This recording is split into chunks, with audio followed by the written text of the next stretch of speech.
चंद्रशेखर जी का नगीना जीतना और बसपा का एक भी ना जीतना, ये भी बहुत बड़ी बात है। और अगर बसपा का एक नेता राज्यसभा में है और उसके राज्यसभा में होने के बावजूद भी वो कोई मुद्दे नहीं उठा रहे हैं, और उसके बाद भी जब बजट पेश हुआ, जब हम लोगों की इतनी हड्डियां तोड़ी गई है उस बजट के टाइम में, आपने तब भी कोई बात नहीं की। जब अम्बेडकर जी की मूर्ति के ऊपर इतना कुछ हुआ तब आपने राज्यसभा में कुछ बात नहीं की।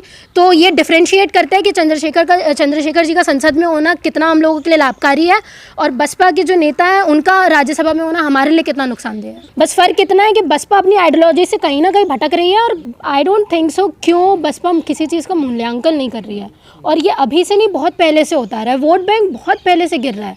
2012 के बाद से आप सिर्फ हारते जा रहे हैं और सिर्फ हार ही हो रही है। तो ये क्यों है, आपको सबसे पहले तो ये मूल्यांकन करना चाहिए। और जो बसपा का शीर्ष में जो लोग बैठे हुए हैं, सबसे पहले उनको ये चीज़ बताना चाहिए कि आप ग्राउंड लेवल पे कितना काम कर रहे हैं।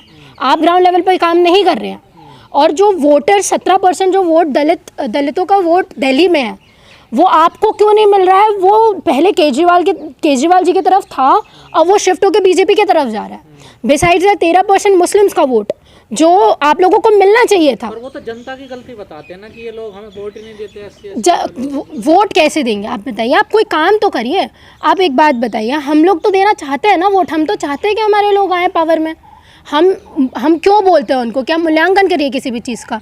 आपने जो चीज़ें करी हुई है, हम उसी को लेके आप आगे का चुनाव नहीं लड़ सकते। आप ग्राउंड लेवल पे वर्क करो। हम चाह रहे हैं कि आप आओ ग्राउंड लेवल पे। और हम तो ये भी बोल रहे हैं कि आकाश वाले दिन आते तो हैं वो। चुनाव वाले दिन आने से तो क्या होता है, ऐसे तो बहुत पार्टियां आ जाती हैं। आप ग्राउंड लेवल पे क्या काम कर रहे हो। आकाश आनंद जी की रिसेंटली मैंने एक स्पीच सुनी थी जब वो इलेक्शन के टाइम में आए थे। अगर आप अब ऐसे नेता हो चुके हो कि आपको कोई स्क्रिप्ट पढ़ के आपको भाषण देना पड़ रहा है, तो सबसे पहले तो आप अपना बिजनेस छोड़ो। आप या तो बिजनेस ही कर लो या तो आप राजनीति ही कर लो, है ना। और जो इतना आदमी राजनीति नहीं कर सकता। अरे कर सकता है, क्यों नहीं कर सकता। आप उसको अपने फेवर में तो लाइए। आप बिजनेस करें, इसका मतलब ये नहीं आप जिन लोगों की बात उठा रहे हैं, जिन लोगों के मुद्दे उठा रहे हैं, वो ग्राउंड लेवल वाले लोग हैं। आप अपनी इतनी महंगी गाड़ी में आके और सिर्फ स्पीच देने के लिए आ रहे हैं, आप ग्राउंड में कहाँ वर्क कर रहे हैं। बीएसपी के लोग कहते हैं कि बहन जी ट्वीट करती हैं। हाँ, ये बात सही है। क्यों करती हैं वो ट्वीट। तो और उनकी राजनीति मिलेंगे क्या? बिल्कुल नहीं मिलेंगे। ट्वीट से अगर वोट मिलने होते तो इतनी बुरी स्थिति नहीं हो रही होती बीएसपी। लेकिन बहन जी के ट्वीट से ही जो है वो खबरें बन जाती हैं अखबारों में। नहीं, यही क्योंकि वो स्पेस उन्होंने पहले कायम करी हुई थी। और आपने जो बात कही कि हम लोग बदनाम कर रहे हैं बीएसपी को, ऐसा नहीं है। हम बीएसपी को बदनाम नहीं कर रहे हैं सर। बीएसपी की अगर हम लोग कमियां गिना रहे हैं तो इसलिए गिना रहे हैं कि आप वो कमियों को पूरा करिए। और वोट तो हम लोग हैं ही ना, वोटर्स तो हैं ही। वो जितनी भी आपकी खिलाफत कर ले, वोट आपको ही देने वाले हैं। इवन माय पेट्रोनेज ऑल्सो, वो वोट खानदानी चलता आ रहा है। कि आप एजेंडा चलाते हैं, एजेंडा के तहत बसपा को बदनाम करते हैं। आप किसी प्रोफेसर को बोले तो समझ में आता है, आप किसी एक्टिविस्ट को बोले तो समझ में आता है। मैं स्टूडेंट हूँ, मुझे कौन पैसा दे रहा है। मुझे कोई पैसा नहीं दे रहा है।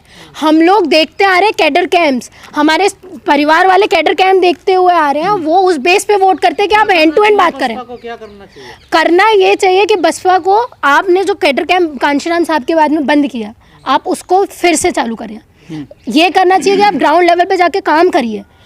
सिर्फ जब इलेक्शन आ जाता है आप उस बीच में आते हैं, उस बीच में आने से कुछ नहीं होने वाला है। लोग कहते हैं कि बहन जी कोठी से बाहर नहीं आती हैं। सही बात है, क्यों नहीं आती हैं, क्यों नहीं आती हैं बाहर। ग्राउंड लेवल पे जब आप काम कर रहे थे उस वक्त हम लोगों का साथ आपके साथ में था। और आज भी मैं आपको एक बात बता देती हूँ, आज भी जितने लोग उनके विरोध में बोल रहे हैं वो इसलिए बोल रहे हैं कि आप अपने आप की स्थिति को सुधारिए। और बिसाइड्स दैट हम लोगों को जो हम लोगों को बोलते हैं ना लोग कि आप तो कांग्रेसी हो गए, आप तो भाजपाई हो गए, तो आपको ये बता दें, कल को मायावती जी के ऊपर भी कोई बयान आता तो सबसे पहले बोलने वाले हम ही होते हैं। कि जब महाकुंभ में मायावती जी के खिलाफ में इतनी बुरी बातें कही गई तो हम लोग नहीं बोला था कि ऐसी बातें नहीं करनी चाहिए, क्योंकि वो सबसे पहली महिला है हमारे लिए, दलित महिला जो पॉलिटिक्स में आई हुई हैं।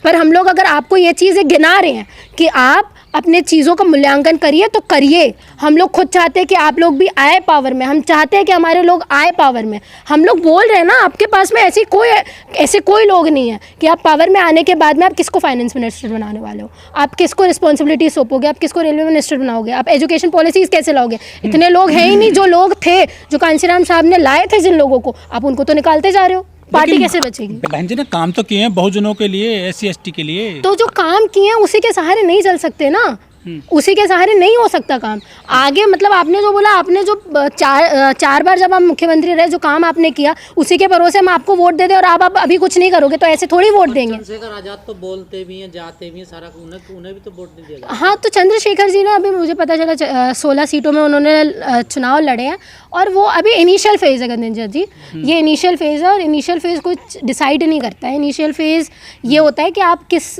मुद्दों को लेके आए हैं और धीरे धीरे जब लोग जानेंगे, धीरे धीरे लोगों को पता चलेगा आपकी आइडियोलॉजी किस पर्सपेक्टिव में है, तो वो अपने आप खुद ही वोट करेंगे। कह रहे कोई विचारधारा नहीं है उनकी, तो क्यों नहीं है? विचारधारा है। एक्सीडेंटल नेता है। एक्सीडेंट ऐसे कैसे बोल सकते हैं कि एक्सीडेंटल नेता है? हाँ, सही बात है कि एक आंदोलन से उठ के आए हैं, पर जिस डायरेक्शन में वो काम कर रहे हैं अभी तक तो मुझे ऐसा नहीं लगता कि कुछ गलत है। क्या बसपा की जगह ले पाएंगे चंद्रशेखर आजाद?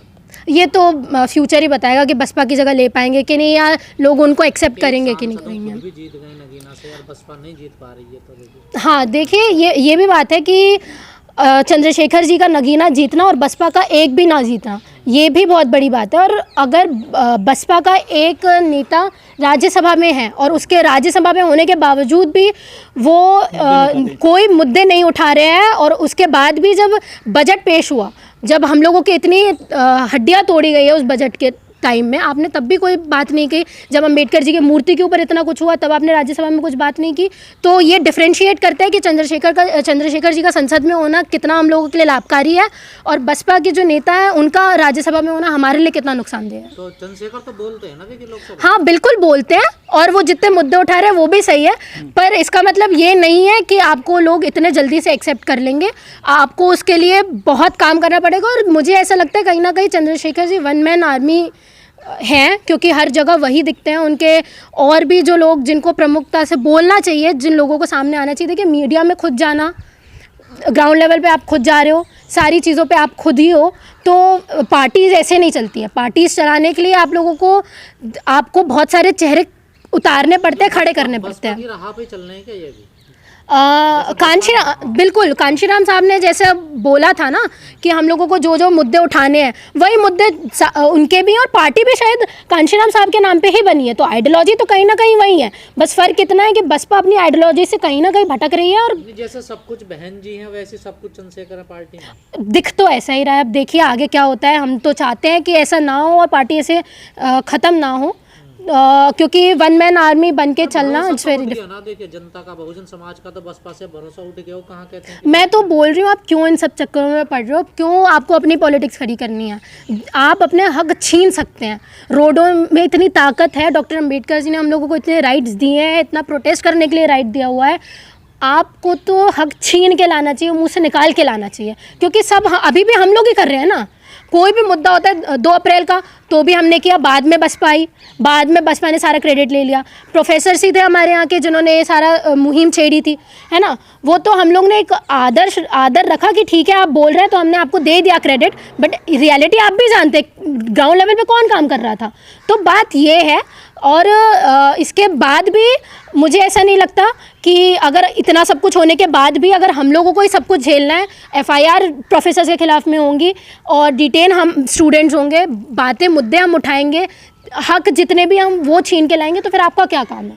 वोट हम किसी को भी दे सकते हैं फिर। इसका जब आपको मुस्लिम सपोर्टर्स जो आपके थे, जो आपको वोट दे रहे थे, दिल्ली दंगों में आपने सपोर्ट नहीं किया था मुस्लिम्स का, तो वो वोट शिफ्ट हुआ है ना। और उसके बाद अभी हाल ही में पंजाब में जो सिचुएशन हुई थी, डॉक्टर अम्बेडकर जी की जो मूर्ति तोड़ी गई थी, उस पंजाब में आपकी सरकार है ना, और आपको जब उसके ऊपर स्ट्रिक्ट एक्शन लेने चाहिए थे, तो आपकी तरफ से एक बयान नहीं आता है।